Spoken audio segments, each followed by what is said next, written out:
Well, if you're looking for a pretty little plant that you have to water a lot, this might be the one for you. Let's talk about begonia.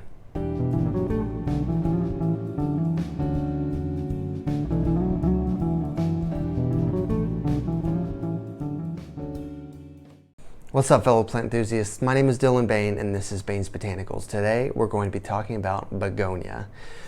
These little plants are not for the novice. They are a little more advanced, but they're still doable. Begonia, most of the ones you see are Begonia rex. Rex is Latin for king, so it's the king begonia. These are also called the painted begonias, I believe. And if we look at the leaves, we can see why. I mean, each leaf is like a work of art.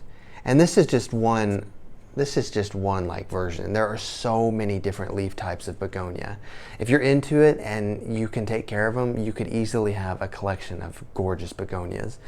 As we may have talked about in the past, the prettier something is, it tends to be a little bit harder to take care of, and this is no exception, especially some of the begonias that are solid red and things like that. The problem with these is that they just need a little bit more care as far as water and humidity go, but we'll get there. Here is the taxonomy information for begonia. If you notice, we are in the order Cucurbitales, and this is the same order that has Cucurbitaceae, the family that has all of our pumpkins and squashes and gourds and things like that. And if you've ever touched the leaf of a pumpkin vine or anything like that, these are very similar. They even kind of have a similar shape.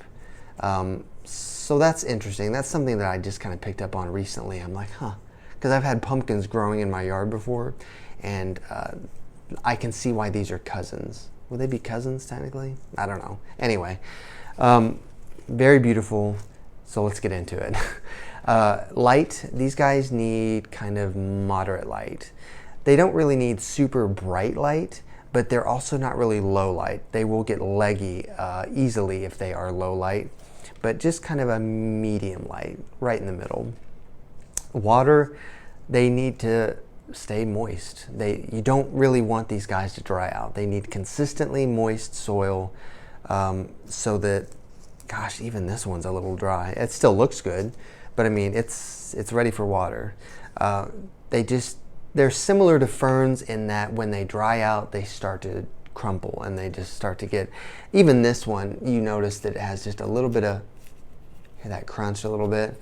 It's just slightly too dry. So just be sure to keep them evenly moist, not saturated, you know, you don't want it to be sopping wet.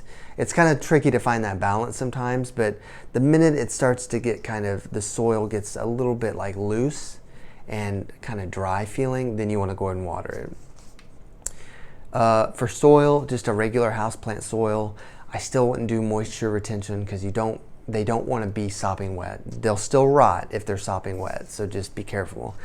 Just a regular houseplant soil should be just fine, nothing fancy. Fertilizing, I would say just regular fertilizing. I mean, twice a week, or no, not twice a week, bi-weekly during the growing season, and not at all during the off season, during like late fall, winter, early spring, and they should be just fine. The thing about begonia, there's also cane begonias that are kind of taller and they have kind of a thicker stem, but the thing about most begonias is that they just don't live long in our houses. I've talked to people, some of you guys have mentioned that you've had begonias for years, and they can last that long, but it's just kind of tough. Since they're a little harder to take care of, they just don't last as long as maybe a ficus would. You could have a ficus in your house for 20 or 30 years. You're probably not going to have a begonia for 20 or 30 years unless you're doing like, you know, propagating or division or you know. So just kind of don't get too attached to it because you may not have it for too long, but they're still really pretty. Even if you buy it as a temporary plant, just to kind of accent a table or something, they're gorgeous, absolutely gorgeous plants.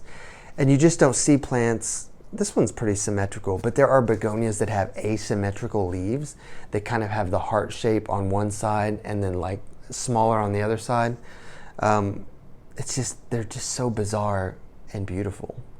So not my favorite plant, but also I can appreciate the beauty of them.